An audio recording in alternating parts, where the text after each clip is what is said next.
Central Freeway. My name is David J. Atwood. I'm the man rocking the Ray-Bans on this gorgeous Thursday. We have had the bit of a heat wave recently here in Victoria, and it's so funny when I think about a heat wave in Victoria. It is nothing compared to what's going on in Alberta and Central Interior, because those guys really get the heat. We're a little bit lucky on the island here. We get to about 32 degrees, and we think the world's coming to an end where people are knocking on the door 40 degrees. So, and I heard that, and of course in India and places like that, it gets a little bit worse. It's a little patch of paradise here on Vancouver Island, and with me growing up here on the island, I sometimes fail to recognize just how lucky I am to be here. I was talking to someone else the other day. Like, I've got Julia here, and by the way, I'm gonna let you guys listen to a little bit of Julia's music today too, because it's really beautiful. She's a really talented violinist, and for someone that young, and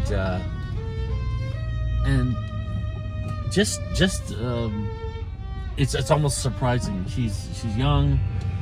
I had daughters. My daughters are actually older than her, and she's so dedicated to her craft. It's actually quite beautiful. Anyways, I'll let you listen to that in the background as I'm talking about it. But I live here. I grew up here, and I sometimes forget just how breathtakingly beautiful Victoria and Vancouver Island really is. And having somebody like Julia here and Gaby here to show them around and show them places like the Esquimalt Lagoon and the Inner Harbor. Where were we? We were at the Nanaimo River on the weekend. To show them those kind of places, I kind of forget. I don't forget. That's not the right word. But I just get used to it. I get used to the beauty of this place. And when I'm driving, and we drove down to the lagoon for a cold dip on Saturday last week, and when we came down around the corner, and she saw when Julia saw the lagoon, I just hear her just like, oh my God, it's so beautiful, and it really is, and I think it's. And I got into a conversation with someone at work. And I find this a lot with certain types of individuals, where they like to just say the opposite of whatever you say, no matter what. They don't try to connect with you. They try to almost disconnect with you. And they would fail at improv. I would say there's no yes and. There's a lot of no buts. And this one girl I was talking to, I was telling her how it's so nice to see Victoria again through someone else's eyes, because sometimes I forget just how breathtakingly beautiful this place is. And she looks straight at me and goes, oh, I never forget how beautiful this place is. I'm like, I think we all get complacent no matter what, and I think it takes a very, very special individual to constantly turn on the corner and go, oh my God, wow, look at this place. Might even think that person might have a deficiency if they were actually doing that. Anyways, it's just something that I've noticed.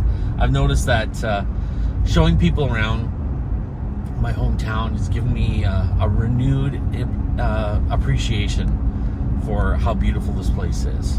And I tell you, I really don't know if there's anywhere in the world that is more beautiful than Victoria right before the first heat wave hits. Right now the grass is getting brown because water restrictions, so it's a little less green than normal, but the beach still looks amazing. The rivers still look amazing. It's come visit us, man. It really is a breathtaking, beautiful place to live. So I had a bit of what I like to call a boner day on Tuesday, and I opted to take a step back. And when you take a step back and you're having a boner day, it's really important not to not to just sit in front of the television or doom scroll all day long. It's important to get out and do something. But the caveat is it needs to be something different than you normally do. You don't want to be re-engaging the same portions of your brain that are stressing you out. You don't want to be, amping up that stress. You want to be changing what you're doing.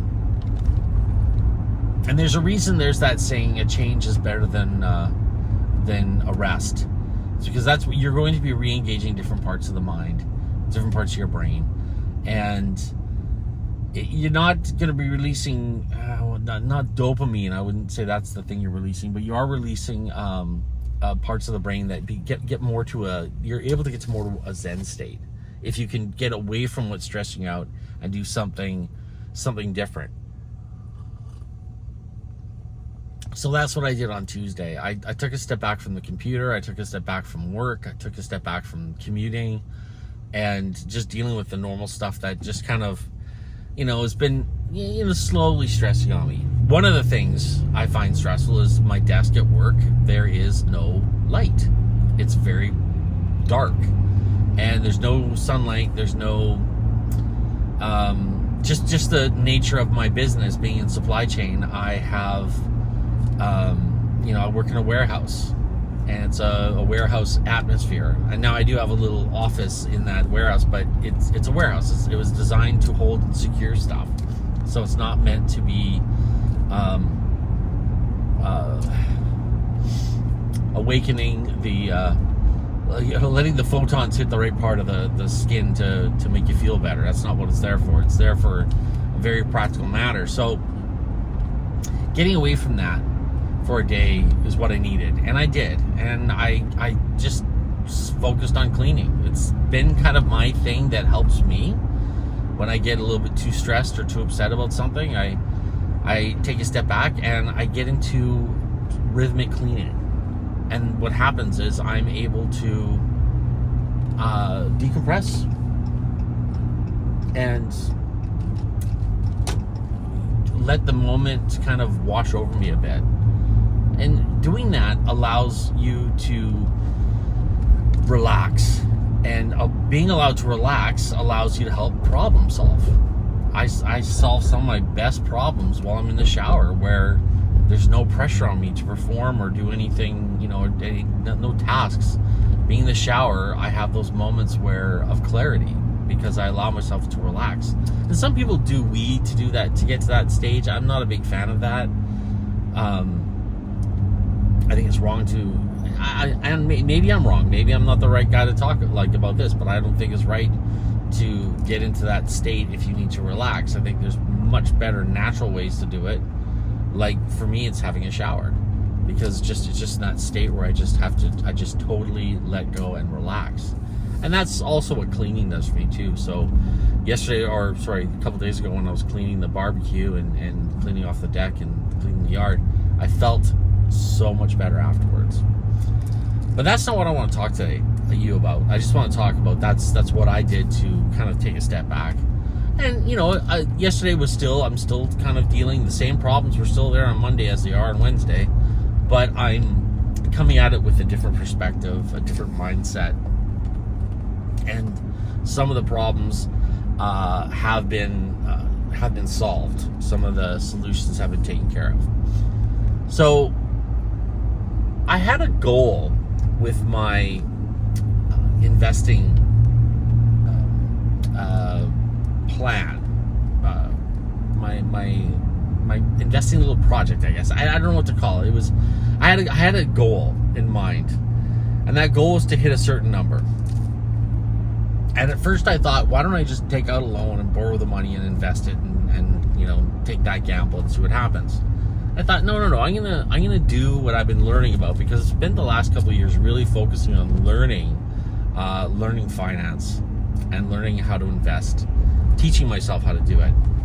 And so, I didn't know what stocks to buy. I didn't know where to put the money. It was, was I going to go to cryptocurrency? Was I going to go into a mutual fund or a bond, or was I going to go into ETFs? I did not know. So I started to learn. I started to break down a pattern of how other people were doing it.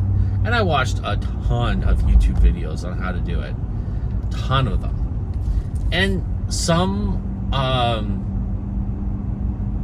of the advice I didn't take because it didn't resonate with me, and some I thought maybe this might work, so I'm going to try it.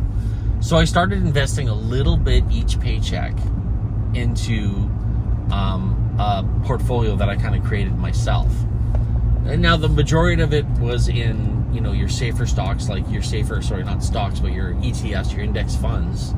And they're a little bit more risk tolerant, a little bit resilient, I should say. But I still wanted to take advantage of some of the different companies. You know, I like to call them the Vogue stocks, the stocks that everyone's talking about, like the Tesla and the Amazon. And I also bought a couple of blue chip stocks. You know, these are stocks that have been around for over 100 years, and they, you know, historically have always creating profit. They're giving out good dividends. Those are your blue chip stocks. And I did buy some crypto. I bought it before there was a peak rise in it not too long ago, so I bought it then, and it serves me well. I got in at the right time and had a nice little bit of a lift into my portfolio. But again, I don't try and time my purchases. I'm not the guy who tries to time the market. I'm not that good. I don't know what I'm doing. I really don't. And this is probably a great time to say, great time to tell you guys, I'm not a financial advisor. I'm just telling you what I've done. But I didn't know. All I knew was, I knew about dollar cost averaging. I knew that if I bought stock every day or every week, it would be really good for me, because when the stock was dropping, I'd buy more stock. When it rises, of course, I'm making more profit. So I did that, and I started chunking away, and I had a goal in mind of how much I wanted that to be, what I wanted that portfolio to look like. And when I was in Vietnam, I was looking and I was like, I remember I had like a couple of, like, you know, maybe $1,000 left to get to that first level, that first goal. And I remember looking down and I was like, I'm gonna just check and see what that's doing and see how close I am to that goal. And wow, was I shocked to see that I had not just met that goal, I surpassed it. I went way past it. And so I thought, well, that's interesting. So I guess I'm going to set my next goal. Now, you guys remember when I was in Vietnam, that was, that was March. And we're April, May, June, July. So 4 months ago. And in those 4 months, my next goal, of course, every time you reach your goal, you always want to kind of set the next one. And so 4 months ago, I wasn't even thinking about setting another goal. I was like, I can't believe I made it to this level, to this place, which was the amount that I wanted to borrow to put into this, to start my fund with. I had made it by putting a little bit each paycheck into it. And of course, diversifying the funds, putting it around, moving the money around to different stocks, different funds, you know, different markets, even, like not just staying with the Canadian market, not just staying with crypto or any one thing, just moving it around and actually having a bit of diversity to it. And there were a couple of trendy stocks that I did look into, because again, I've got my ear to the ground now that I've been learning about investing and learning about money and finance. The more I learn about it, the more my ears pick up when other people are talking about it. So there was a couple stocks that came up on my radar from people talking. So I thought, well, maybe I'll pick up some of those stocks too, now that I'm at that place and surpassed that first goal. So I started diverting some of my funds into these trendy stocks. And not a lot of them. The majority of my stocks go into low risk index funds, like the S&P 500 and TSX 90, TSX 60, 90, yeah, TSX. But I had my point is that I wasn't going crazy, but because I had my I've been training my brain to think about it. And the more I thought about it, the more I was able to pick up. And of course, the great thing about the YouTube and the Google algorithms, hang on. Algorithms is that they kind of drive your viewing, your algorithm. They drive it towards what you're kind of interested in. And I was interested in finance and investing, and so a lot of my YouTube videos come up and they talk about different people that are talking about what's going on in the market. So this kind of brings that art of manifestation to life here, and it's true, the intention there. I intended to learn about finance, and as I'm learning about finance, the more I'm learning about it, the more I'm aware of it, the more I see it, the more I learn about it, and the more I know about it. And so it becomes more part of my overall scope. Anyways, in the last 3 days, 2 days ago, I was a little concerned about my financial state. So what I thought I would do is I'd look at my portfolio last night and see, like, how far do I have to go to that next goal? I surpassed it again. I surpassed my next goal. And I have done that in less than 4 months. Let me get back up here a bit here. My point is that if you are putting yourself in that mindset of where you want to be, what you want to do, it does bring it into your life by bringing it into your life, putting it in front of you. You become more aware of it. And it's much like that red car analogy. If someone says, how many red cars did you see on the way to work? You'd say, I don't know. But if I said, I'm going to give you $50 for every red car you see, you're going to be very aware of the red cars. And you're going to see more and more of them. So the more I learn about my finance, the more I bring it into my reality. And now I'm actually at a point now where I'm actually making some real, really good strides in my portfolio. And if you want to see the breakdown, I'll just go to financialfreeway23.ca and I'll put it up there for you guys. No charge. Like, you guys can see what my breakdown is, how I've done it, what I'm doing, and what I continue to do. And again, when you're dealing with the market, and I learned this from reading Tony Robbins' Money Mastery, you have to be constantly changing where the money's going and kind of positioning your investment strategy in order to make have the best portfolio. You can't put all your money into one stock that's doing really good today and hope that's going to be the way for eternity. You do have to diversify, which I've done. But my point is that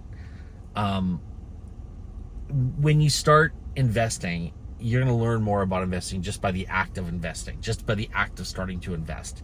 And that's why I think it's really important. If you don't have that down payment for that house yet, if you don't have enough cash for your retirement, start investing, start saving, start budgeting. Well, that's how it starts. It starts with a budget. Then you then you go invest. So you budget, you save, you invest. And then when you get to that next level, then you start to make some bigger moves. But right now, my portfolio, I'm very, very satisfied with it.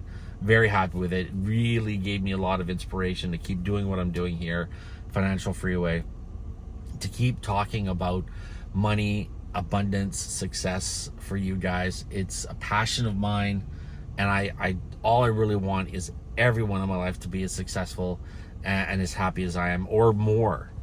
And that's the thing, is I truly, truly do find joy and happiness when I see other people succeed and become the people that I know they can be. Anyways, folks, I could ramble on for hours. I got so much to say. I have so much coffee left to drink here, but I'm going to leave it at that. Investing is like planting a tree. You should have planted that tree 20 years ago, but today's a good day. Today's the second best day to plant. Was that saying? Best time to plant a tree was 20 years ago. The second best time is today. Plant that tree, watch it grow, and it actually becomes really enjoyable when that growth kind of takes on energy of its own and a life of its own, and it starts to really kind of snowball into something pretty amazing. So thank you so much for watching. Make sure that you hit the subscribe button. Hit me a thumbs up if you like what I'm talking about.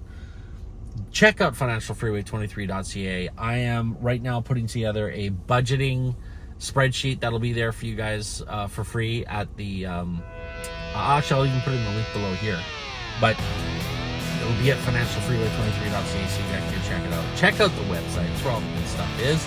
And of course, as I always say, spread the word, spread the news. Let's teach everyone. Let's teach those kids. Let's teach us. Let's teach our friends and family about this investing stuff, this saving stuff, this manifestation stuff, this getting up, doing it, getting the grit to keep going, keep moving. Let's keep teaching people. Let's keep spreading the word so everyone understands that they have a right, an inalienable right, to live a life of success. Thank you so much. Wherever you are in this world today, God bless.